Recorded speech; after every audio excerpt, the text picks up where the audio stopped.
వాక్యం వానవలె కురియును, సత్యం పూవలె వికసించును. సత్యం సత్యమే, సత్యం సత్యమే, సత్యం సత్యమే, సత్యం సత్యమే.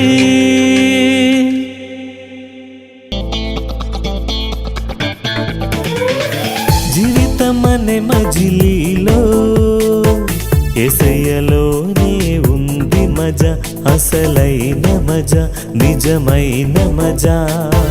జీవితమనే మజిలీలో యేసయ్యలోనే ఉంది మజా, అసలైన మజా, నిజమైన మజా. ఉన్నవాడు అనువాడు ఎల్లకాలం బులతోడు, మాట తప్పని మహారాజు, మార్పులేని దేవుండు. నా యేసయ్య మన యేసయ్య, అందరి యేసయ్య. నా యేసయ్య మన యేసయ్య, అందరి యేసయ్య.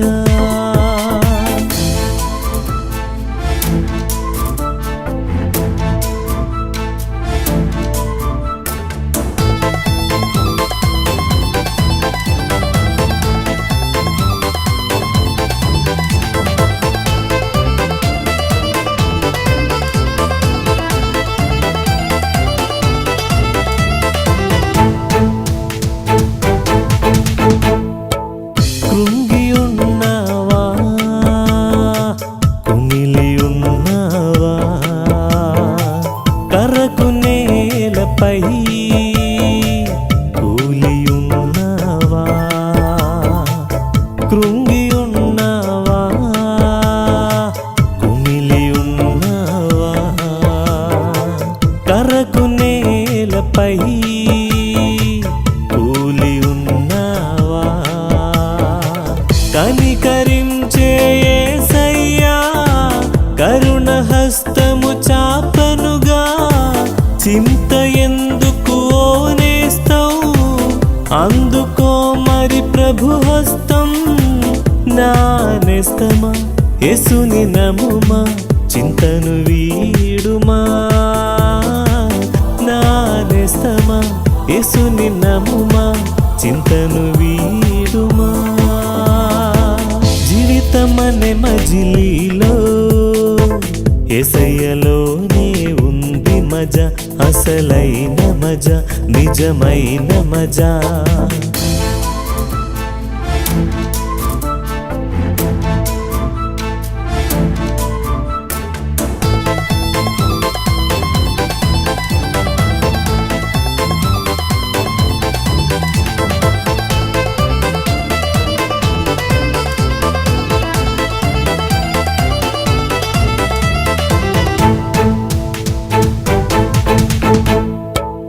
ఆటుపోటులా వెన్నుపోటులా ఎదురు ఈతను ఈత లేకుంటివా. ఆటుపోటులా వెన్నుపోటులా ఎదురు ఈతను ఈత లేకుంటివా. శక్తినిచ్చే యేసయ్యా, తన బాహువు చాపనుగా, భయము ఎందుకు ఓనేస్తావు, అందుకో మరి ప్రభు హస్తం. నా నేస్తమా యేసుని నమ్ముమా, భీతిని వీడుమా. నా నేస్తమా యేసుని నమ్ముమా, భీతిని వీడుమా. జీవితమనే మజిలీలో యేసయ్యలోనే ఉంది మజా, అసలైన మజా, నిజమైన మజా. జీవితమనే మజిలీలో యేసయ్యలోనే ఉంది మజా, అసలైన మజా, నిజమైన మజా. ఉన్నవాడు అనువాడు ఎల్లకాలం బులతో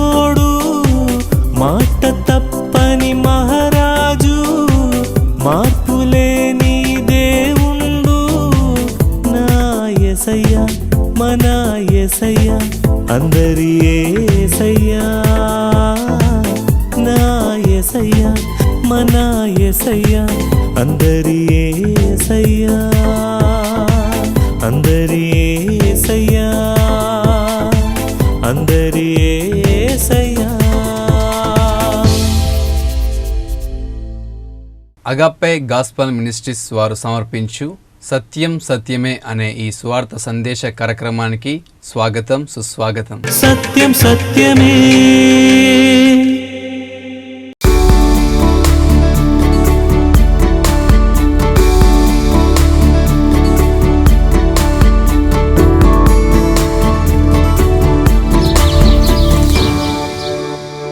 దేవుడు లోకమును ఎంతో ప్రేమించెను, కాగా తన అద్వితీయ కుమారునిగా పుట్టిన వాని యందు విశ్వాసముంచు ప్రతి వాడును నశింపక నిత్య జీవం పొందునట్లు ఆయనను అనుగ్రహించెను.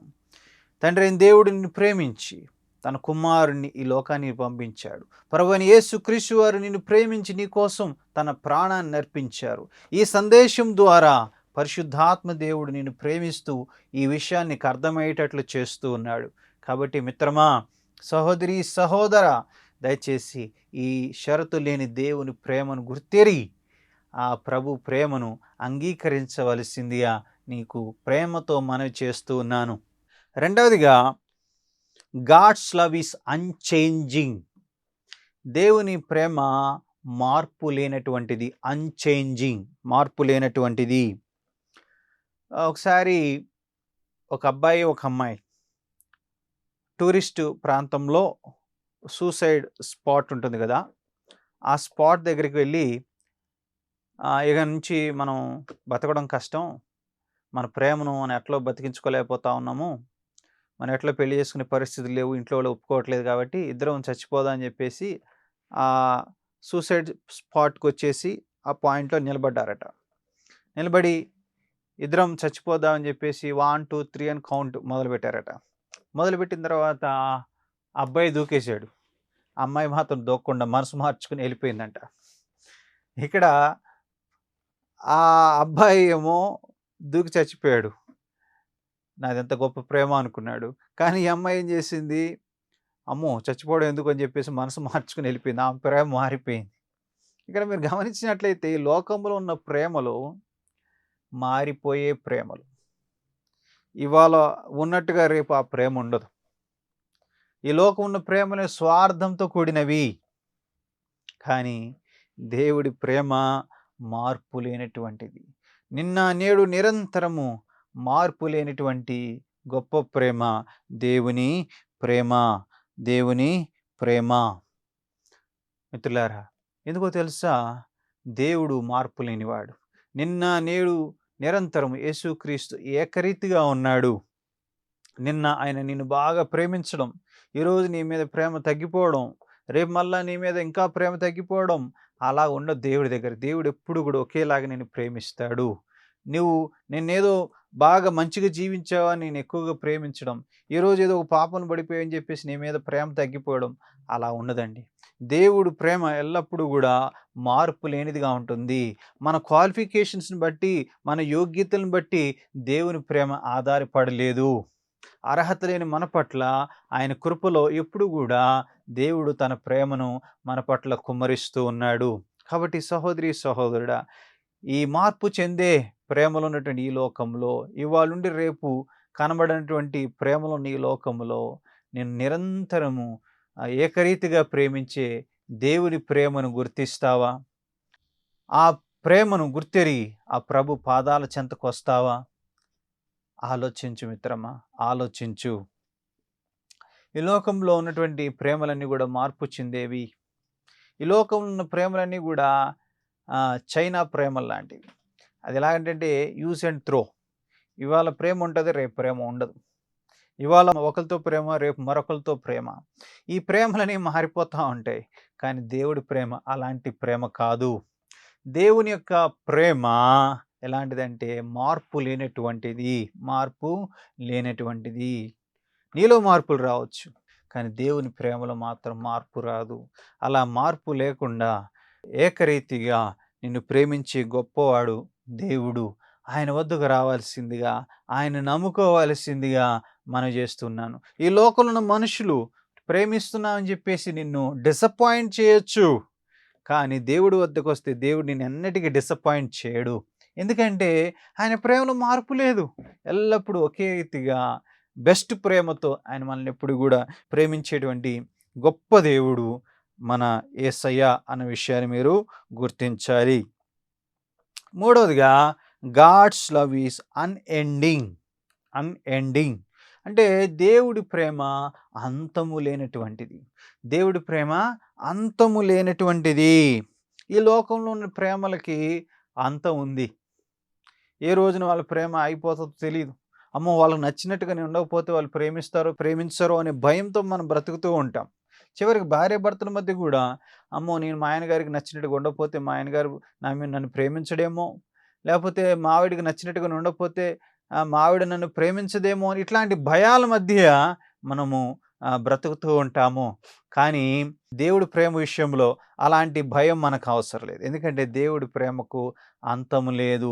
శాశ్వతమైన ప్రేమతో నేను నిన్ను ప్రేమించుచున్నాను అని దేవుడు మనకు సెలవిస్తూ ఉన్నాడు. God's love is eternal. దేవుడి ప్రేమ నిత్యమైనటువంటిది, శాశ్వతమైనటువంటిది. మిత్రులారా, ఈ లోక ప్రేమలు టెంపరరీ, తాత్కాలికము. నువ్వెవరినైతే ప్రేమిస్తున్నావో వాళ్ళు చివరిదాకా, నీకు వివాహం అయ్యేదాకా నీతో ఉంటారని గ్యారంటీ లేనటువంటి లోకంలో మనం బతుకుతూ ఉన్నాం. కానీ దేవుడి ప్రేమ అలాంటిది కాదు. దేవుడి ప్రేమ శాశ్వతమైంది. శాశ్వతమైన ప్రేమతో దేవుడు నన్ను ప్రేమిస్తూ ఉన్నాడనే విషయము దయచేసి మనము గుర్తించాలి. ఒకసారి సాధు సుందర్ సింగ్ గారు ఆయన నడుచుకుంటూ వెళ్తూ ఉంటే ఒక అడవి తగలబడిపోతూ ఉందట. అడవి తగలబడిపోతా ఉంటే అక్కడ ఒక విచిత్రమైన దృశ్యం కనబడింది. ఏంటంటే ఒక పక్షి పూర్తిగా కాలిపోయి అది అలాగే భూమి మీద ఉందట. అప్పుడు నేను అనుకున్నాడు, ఇది పక్షి కదా, మంటలు చూసి ఇది ఎగిరిపోవచ్చు కదా, ఎందుకు అలాగే భూమి మీద ఉండి ఇది పూర్తిగా కాలిపోయి అలాగే ఉంది అని చెప్పేసి ఆశ్చర్యంతో దాని దగ్గరికి వెళ్ళాడట. వెళ్ళి దాన్ని పరిశీలించి ఒక కర్రతో ఇలా పక్కకి తిప్పాడట. తిప్పితే దాని కింద కొన్ని పక్షి పిల్లలు అంటే దాని పిల్లలు అవి సజీవంగా బ్రతికున్నాయి. అంటే ఆ పక్షి పిల్లల్ని కాపాడుకోవడం కోసం ఆ తల్లి పక్షి ఏం చేసిందంటే అది కదలకుండా వాటి మీదే ఉండి ఆ పిల్లల్ని ప్రొటెక్ట్ చేసుకోవడం కోసం తన ప్రాణాన్ని ఇచ్చేసింది. దాన్ని చూసి ఆయన చలించిపోయాడు.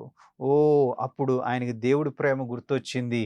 అయ్యో ప్రభువా, నన్ను కూడా ఈ యొక్క గొప్ప అగ్ని ప్రమాదం నుంచి, ఆ నరకం అనే ప్రమాదం నుంచి నన్ను తప్పించడానికి నీవు కూడా ఈ లోకానికి వచ్చి నీ రెక్కల కింద నన్ను కప్పి నా కోసం నీ రెక్కలు చాపి నీ ప్రాణాన్ని అర్పించావు కదయ్యా. నీ ప్రేమ ఎంత గొప్పది యేసయ్యా. నిత్య నాశనానికి పోతున్నటువంటి, నిత్య నరకానికి పోతున్న నన్ను నిత్య జీవంలోనికి నడిపించడానికి, నిత్య రాజ్యంలోకి నడిపించడానికి, పరలోక రాజ్యం నడిపించడానికి నీవు ఈ భూలోకానికి వచ్చి నీ రెక్కలు చాచి నా కోసం శిలువలో చనిపోయావు కదయ్యా. నీవు చనిపోవటం ద్వారా నాకు జీవాన్ని ప్రసాదించినవు నాయనా. ప్రభువా, నీకు స్తోత్రాలని ఆ దేవుని ప్రేమను ఆయన జ్ఞాపకం చేసుకుని ఆ దేవుణ్ణి ఆరాధించాడు. ప్రియ సహోదరి సహోదరుడా, నీకు ఈ విషయం అర్థమవుతుందా? నీకు నిత్య నరకం పొంచి ఉన్నది. నీవు పాపి అనే విషయం గుర్తెరిగావా? నీ పాపం వల్ల ఒకరోజు నువ్వు చచ్చిపోయి నిత్య నరకానికి వెళ్ళి గొప్ప ప్రమాదంలో ఉన్నావు, నువ్వు గుర్తెరిగావా? అయితే ఆ నిత్య అగ్ని జ్వాల నుంచి నిన్ను కాపాడటం కోసం ఆ ప్రభు ఈ లోకానికి దిగొచ్చి నీ మీద ఉగ్రతంతో కూడా ఆయన మీద వేసుకొని నీ కోసం తన రెక్కలు చాచి ఆ కాళ్ళకు చేతులు మేకులు కొట్టబడి తలకు ముళ్ళ కిరీటం పెట్టబడి ఆ సిలువలో నీ కోసమే చనిపోయాడు. ఆ పక్షి తన బిడ్డల్ని కాపాడు కోసం ఏ విధంగా అయితే అగ్నికి ఆహుతి అయిపోయిందో, అది బలైపోయిందో, అలాగే ప్రభు కూడా నిన్ను నన్ను ఆ నిత్య నరకం నుంచి రక్షించడం కోసం తన్ను తాను బలి చేసుకున్నాడు. తన రెక్కల చాటున నీకు నాకు భద్రత ఉన్నది. కాబట్టి నిజమైన భద్రత, నిజమైన ప్రేమ నీవు పొందాలని ఆశపడుతున్నట్లయితే నీకోసం ప్రాణం పెట్టిన ఆ ప్రభు వద్దకురా. ఆ ప్రభు ప్రేమ శాశ్వతమైనది. ఆయన ఈ భూలోకంలో మాత్రమే కాదు, నువ్వు చనిపోయిన తర్వాత, నీ మరణం తర్వాత నిత్యరాజ్యంలో కూడా తన ప్రేమను నీ పట్ల చూపించాలని, తను ప్రేమను పొందిన వ్యక్తిగా నీవు నిలబడాలని, నీకెల్లప్పుడు తన ప్రేమను అందించాలని, ఆ దేవుడు శాశ్వతమైన ప్రేమ నీకు అందించాలని ఆశపడుతూ ఉన్నాడు. ఈ దేవుని ప్రేమ నీకు అర్థమవుతుందా? ఈ దేవుని ప్రేమ నీకు అర్థమవుతుందా? తర్వాత మనం చూసినట్లయితే దేవుడి ప్రేమకున్న ఇంకో గొప్పతనం ఏంటంటే, గాడ్స్ లవ్ ఈజ్ అన్‌కాంప్లికేటెడ్. అంటే దేవుడి ప్రేమను అర్థం చేసుకోవడానికి పెద్ద కష్టపడాల్సిన అవసరం లేదు. ఏదేదో చేస్తేనే, పెద్ద పెద్ద పుస్తకాలు చదివితేనో, పెద్ద పెద్ద పీహెచ్‌డీలు చేస్తేనే, పెద్ద పెద్ద రీసెర్చ్‌లు చేస్తేనే, పెద్ద సైంటిస్ట్‌లుగా పరిశోధనలు చేస్తే దేవుడి ప్రేమ అర్థమవుతది అనడానికి లేదు. దేవుడి ప్రేమ ఎవరికైనా అర్థమయ్యే విధంగా అందరికీ అందుబాటులో దేవుడు ఉంచడం అనేది చాలా చాలా గొప్ప విషయం. కార్ల్ బార్త్ అనేటువంటి ఒక గొప్ప థియాలజిన్ ఉండేవాడు. ఆయన చాలా థియాలజీ సంబంధించి అనేక విషయాల్ని ఆయన రాయడం జరిగింది. రాసిన తర్వాత ఒక రోజున ఆయన వేరే దేశానికి వెళ్ళాడు. ఆయన గురించి విన్నటువంటి వాళ్ళు, ఈయన పెద్ద థియాలజియన్ కదా! ఈయనకి బైబిల్ బాగా తెలుసు కదా! అయ్యా, మీ థియాలజీని అంతటిని, మీ బైబిల్ సారాంశం అంతటిని గూడా వడగట్టి ఒక్క మాటలో దేవుడి గురించి మాకు చెప్పండయ్యా అని చెప్పినప్పుడు, అందరూ గూడా ఆయన ఏం చెప్తాడా అని అందరూ ఎదురు చూస్తూ ఉన్నారు. అప్పుడు ఆయన ఏమన్నాడో తెలుసా? Jesus loves me this I know, for the Bible tells me so అని చెప్పాడు. అంటే ఏంటంటే, ఒక పాట ఉంది. Jesus loves me this I know, for the Bible tells me so. అంటే అర్థం ఏంటంటే, యేసయ్య నన్ను ప్రేమిస్తున్న నాకు తెలుసు. ఎలాగా? బైబిల్ చెప్తుంది. బైబిల్ చెప్తుంది. Very simple. బైబిల్ చదివితే నీకు ఇట్టే దేవుడి ప్రేమ అర్థమైంది. నీవు నీ జీవితాన్ని పరిశీలిస్తే ఇట్టే నీకు దేవుడి ప్రేమ అర్థం అవుతుంది. దేవుడు నిన్ను నన్ను ఎంతో ప్రేమతో సృష్టించుకున్నాడు. నిన్ను నన్ను ప్రేమించి సర్వలోకాన్ని నీకోసం నా కోసం సృజించాడు. నువ్వు నేను ఆయన మాట కాదని, ఆ సాతాను మాట విని ఆయనకు దూరమైనా, చనిపోయి నిత్య నరకానికి వెళ్ళే స్థితిలో ఉన్నా, ఆయన నిన్ను నన్ను వెతుక్కుంటూ ఈ లోకానికి వచ్చాడు. నిన్ను నన్ను రక్షించడం కోసం ఒక మనిషిగా మారాడు. నా పాపాలని తన మీద వేసుకున్నాడు. ఈ లోకంలో బతికినంతకాలం అందరికీ ప్రేమను పంచాడు. ఆ ప్రేమను ఎంత దాకా తీసుకెళ్ళాడంటే, నిన్ను నన్ను రక్షించడం కోసం తన ప్రాణాన్ని ఇచ్చేశాడు. ఆయన సమాధి చేయబడి 3వ రోజున తిరిగి లేచి మనందరి మధ్య సజీవుడిగా ఉండి ఆయన ప్రేమను అనుదినం అనుక్షణం మనకి పంచుతూ ఉన్నాడు. ఈ యేసు ప్రేమను అర్థం చేసుకోవడానికి మనకు పెద్ద జ్ఞానం ఏం అవసరం లేదు. బుద్ధి పెట్టి, బుర్ర పెట్టి జాగ్రత్తగా ఆలోచిస్తే ఇట్టే ఆయన ప్రేమ మనకి అర్థమవుతా ఉంది. ఈ రోజున ఈ ప్రభు ప్రేమ నీకు అర్థమవుతుంది కదా! ప్రభు ప్రేమ పెద్ద కాంప్లికేటెడ్ ఏం కాదు. పెద్ద మనం ఏదో కష్టపడి అర్థం చేసుకోవాల్సిన అవసరం లేదు. చాలా సింపుల్‌గా నువ్వు మనస్సు పెట్టి ఆయన వైపు చూస్తే ఇట్టే నీకు ఆయన ప్రేమ అర్థమవుతుంది. ఎవరున్నారండి నీలాంటి వాళ్ళు, నాలాంటి వాళ్ళని ప్రేమించి నీకోసం, నా కోసం ప్రాణం పెట్టిన వాళ్ళు? మనం మంచివాళ్ళంటే మన కోసం ఎవడన్నా ఏదైనా చేయడానికి ఇష్టపడతాడు. కానీ మన పాపాలన్నీ బయటపడిపోయి, మన రహస్య జీవితం అంతా బయటపడిపోయి, మన పాపాలు నీచ జీవితం అంతా బయటపడిపోయి, పూర్తిగా తెలిసిన వ్యక్తి ఎవడైనా మనల్ని ఇష్టపడతాడా? మన ఇంట్లో వాళ్ళే మనల్ని అసహించుకుని మన మీద ఉమ్మేస్తారు. అలాంటిది నా జీవితం పూర్తిగా తెలిసి, మనం ఏమేం చేసాం, ఎక్కడెక్కడ ఏమేం చేసాం అన్నీ పూర్తిగా తెలిసినటువంటి ఆ దేవుడు నిన్ను నన్ను అసహించుకోకుండా, నిన్ను నన్ను నరకానికి పంపించకుండా, నీకోసం నా కోసం ఈ లోకానికి వచ్చి, నీకోసం నా కోసం ప్రాణం పెట్టాడంటే ఇంతకంటే గొప్ప ప్రేమ నీకు ఎక్కడ దొరికింది? నిన్నుగా ఇలా అంగీకరించే వాళ్ళు యేసు ప్రభు కాకుండా ఎవరున్నారు? దయచేసి ఆలోచించు. ఇకనైనా ఆ దేవుడి ప్రేమను గుర్తించి మారు మనసు పొంది నీ పాపములు ఆయన ఎదురు ఒప్పుకొని పశ్చాత్తాపడి ఆ దేవుడి ప్రేమను అంగీకరించు. ఆ ప్రభువుని నమ్ముకో, రక్షణ పొందుకో. తప్పకుండా నీకు మంచి జీవితం కలుగుతుంది. ఇప్పటికీ నువ్వు ఆ దేవుడి ప్రేమ తిరస్కరించినట్లయితే నీకు మిగిలింది నిత్య నరకమే. ఎప్పుడు చనిపోతావో తెలియదు. చనిపోతే నిత్య నరకానికి పోయే స్థితిలో ఉన్నావు. ఈ రోజు నీ సందేశం ద్వారా దేవుడు నీకు చివరి అవకాశం ఇస్తున్నాడు. ఎగనైనా మారు మనసు పొంది ఆ ప్రభు ప్రేమను గుర్తించి ఆ ప్రభు వైపు నువ్వు తిరిగినట్లయితే శాశ్వతమైన ప్రేమతో నిన్ను కౌగిలించుకొని, షరతులు లేని ప్రేమతో నిన్ను హత్తుకొని, తన నిత్య ప్రేమతో నిన్ను దీవించే మహోన్నత దేవుడు యేసుక్రీస్తు ప్రభు. దేవుడు ప్రేమ స్వరూపి. God is love. God loves you dear friend. దేవుడు నిన్ను ప్రేమిస్తున్నాడు. God loves you how much he gave his life. ఏసై నేను ఎంత ప్రేమిస్తున్నావు తెలుసా? నువ్వు ఏసైని అడిగితే, ఏసయ్యా నువ్వు నన్ను ఎంత ప్రేమిస్తున్నావు అంటే, ఏసై అంటాడు, గో బిడ్డ అని ఇంతగా నేను ప్రేమిస్తాను, ఇగో నీకోసం సిలువ ప్రాణం పెట్టేంతగా నేను నిన్ను ప్రేమించాను. అర్థం చేసుకో దేవుని ప్రేమ. ఈ ప్రేమను తృణీకరించకు, ప్రభువుని నమ్ముకో, రక్షణ పొందుకో. దేవుడు నీకు కృప దయచేయునుగాక. ప్రభు నామము మహింపరచబడునుగాక. ఆమేన్. ఈ కార్యక్రమం మీకు ఆశీర్వాదకరంగా ఉందని భావిస్తున్నాం.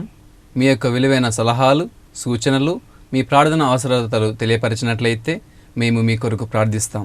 మీరు సంప్రదించవలసిన మా address agape gospel ministries, house number 3-168 by ATP, Vaishnavi Nagar, Suraram, Hyderabad 500055. మా కాంటాక్ట్ నెంబర్స్ 9154145978 మరియు 9063568798 మరియు మా ఈమెయిల్ ఐడి satyamsatyame.telugu@gmail.com. ఈ కార్యక్రమాన్ని మరలా వీక్షించాలనుకుంటే సత్యం సత్యమే అనే యూట్యూబ్ ఛానల్లో, సత్యం సత్యమనే ఫేస్బుక్ పేజీ మరియు ఇన్స్టాగ్రామ్లో వీక్షించగలరు. దేవుడు మిమ్మల్ని దీవించునుగాక. దేవునికే సమస్త మహిమ కలునుగాక. ఆమెన్. జీవితమనే మజిలీలో యేసయ్యలోనే ఉంది మజా, అసలైన మజా, నిజమైన మజా. జీవితమనే మజిలీలో యేసయ్యలోనే ఉంది మజా, అసలైన మజా, నిజమైన మజా. ఉన్నవాడు అనువాడు ఎల్లకాలం బులతోడు, మాట తప్పని మహారాజు, మార్పులేని దేవుండు. నా యేసయ్యా మన యేసయ్యా, అందరి యేసయ్యా. నా యేసయ్యా మన యేసయ్యా, అందరి యేసయ్యా.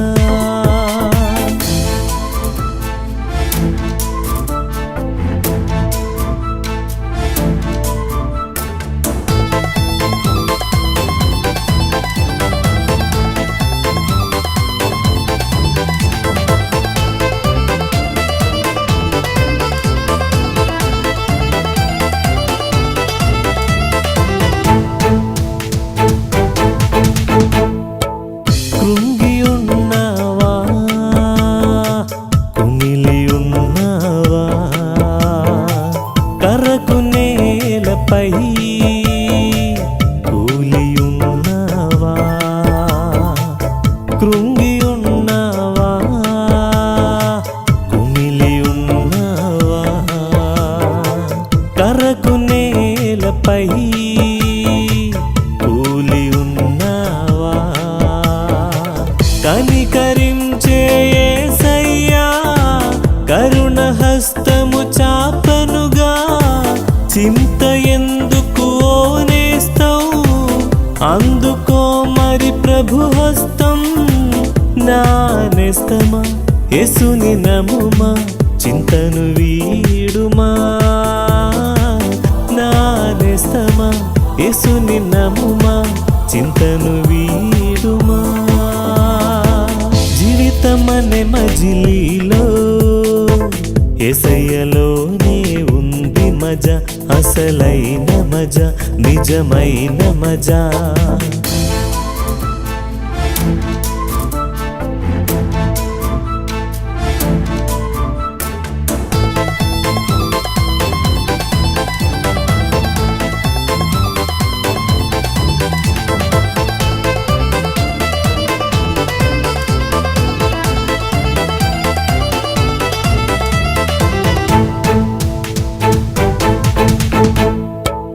ఆటుపోటులా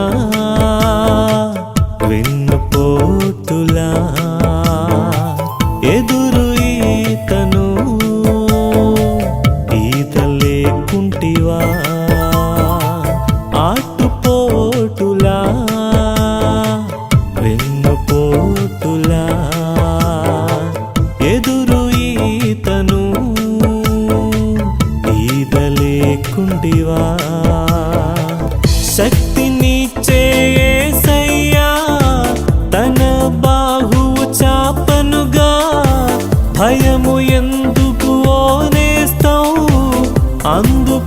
మరి ప్రభు హస్తం నా నేస్తమా యేసుని నమ్ముమా భీతిని వీడుమా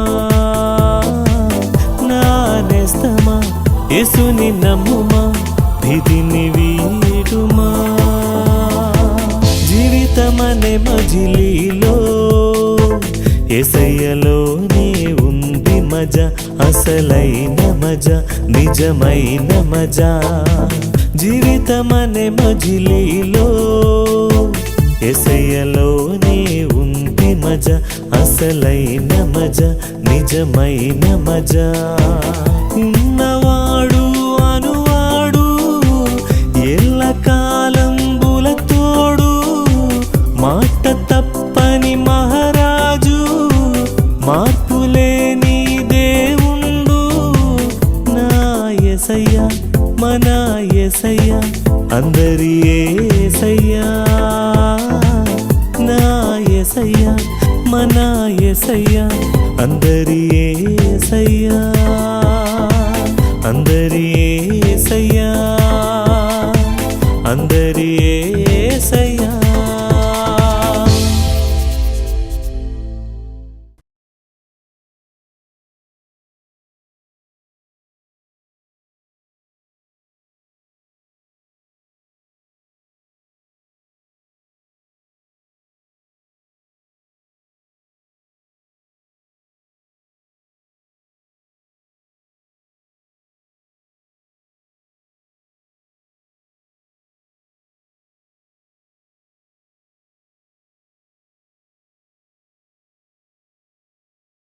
సత్యం సత్యమే